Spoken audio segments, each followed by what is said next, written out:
6,000 people still missing after massive tragedy that is unfolding. Uttarakhand is devastated by extreme death in Kedarnath. बड़े पैमाने पर बर्बादी और तबाही, leaving tens of thousands stranded. अभी तक सारा फोकस तीर्थयात्रियों को निकालने में ही है।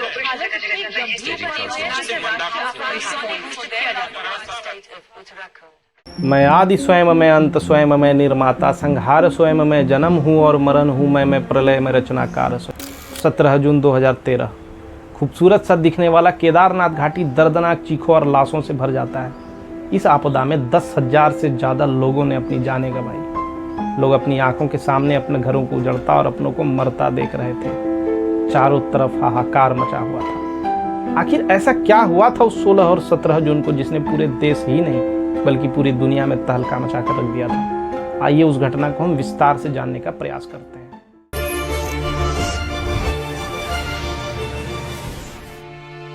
हिंदुओं के सबसे पवित्र तीर्थ स्थलों में से एक है केदारनाथ।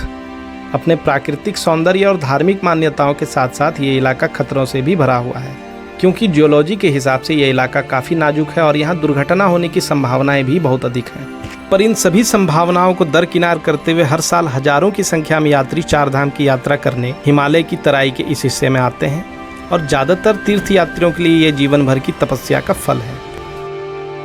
दिल्ली के मौसम विभाग के डेटा ने दिखाया कि भारत के पूर्वी हिस्से के ऊपर मानसून काफ़ी तेजी से आ रहा है और उधर केदारनाथ में सामान ढोने वाले जानवरों और कूलियों के हड़ताल के कारण हजारों लोग घाटी में फंसे हुए थे।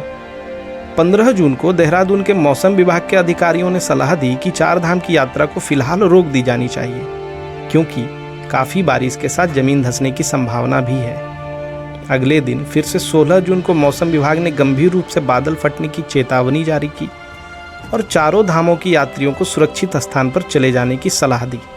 हमने ये सलाह दी कि चार धाम की यात्रा कुछ समय के लिए रोक दी जानी चाहिए और फिर हमने ये भी कहा कि जमीन धसकने की भी संभावना है। पहाड़ के लोग सुरक्षित स्थान पर चले जाएं और बाकी लोग भी पहाड़ों पर मत जाएं, क्योंकि हमें ये मालूम था कि कुछ होने वाला है, कुछ बहुत गंभीर होने वाला है। पर आप सभी लोगों को पता है कि 2013 के आसपास व्हाट्सएप, फेसबुक या यूट्यूब जैसे सोशल मीडिया की कनेक्टिविटी का अभाव था, जिसकी वजह से ये चेतावनियाँ ज़्यादा लोगों तक नहीं पहुँच पाती हैं।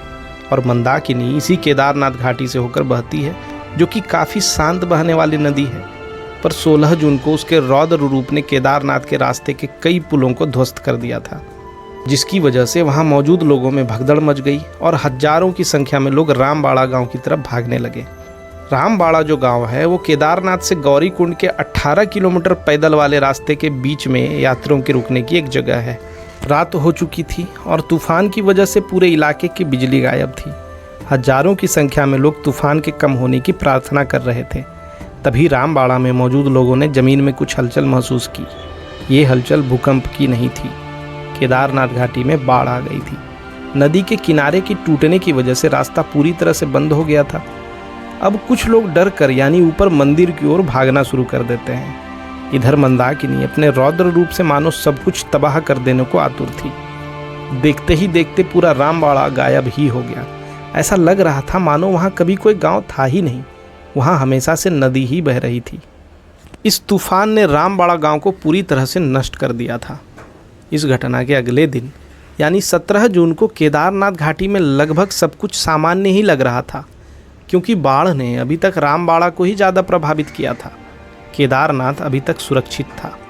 बहुत सारे लोग जो रामबाड़ा से भागकर केदारनाथ घाटी में आ गए थे अभी तक खुद को सुरक्षित ही महसूस कर रहे थे। पर अचानक लाखों टन पानी ऊपरी इलाके से केदारनाथ मंदिर की ओर बढ़ने लगती है और देखते ही देखते अगले 5 से 10 मिनटों में पूरा केदारनाथ शहर भी नष्ट हो जाता है। इस भयानक आपदा में सिर्फ मंदिर ही सुरक्षित बच पाता है और इस मंदिर को सुरक्षित बचाने वाला था एक बड़ा सा पत्थर, जो कि उसी पानी की तेज बहाव में बहकर आया था और मंदिर के पीछे आकर अटक गया था, जिसने उस पानी के तेज बहाव से मंदिर की रक्षा की और आज उस पत्थर को भीमशिला के नाम से जानते हैं। अब केदारनाथ में आए इस भयानक प्रलय के कारणों को जानने का प्रयास करते हैं। एक जो स्थानीय लोगों के द्वारा बताई गई है और दूसरी जो ग्लेशियर वैज्ञानिक DP धोवल के द्वारा उस जगह की जांच के बाद बताई गई है। स्थानीय लोगों के अनुसार केदारनाथ में अचानक इस प्रलय का कारण धारी माता का विस्थापन था।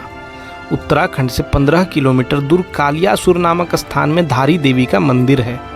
इस मंदिर की स्थापना उत्तराखंड की रक्षा के लिए हुआ था, मगर सरकारी काम के कारण मूर्ति को थोड़ी देर के लिए वहां से हटाया गया था और मूर्ति के हटने के कुछ घंटे बाद ही केदारनाथ में भारी तबाही मची थी। अब वैज्ञानिक कारण को जानते हैं। ग्लेशियर वैज्ञानिक डीपी धोबल के रिपोर्ट के अनुसार केदारनाथ घाटी के 2 किलोमीटर ऊपर एक बड़ा सा ग्लेशियर है, चोराबारी ग्लेशियर।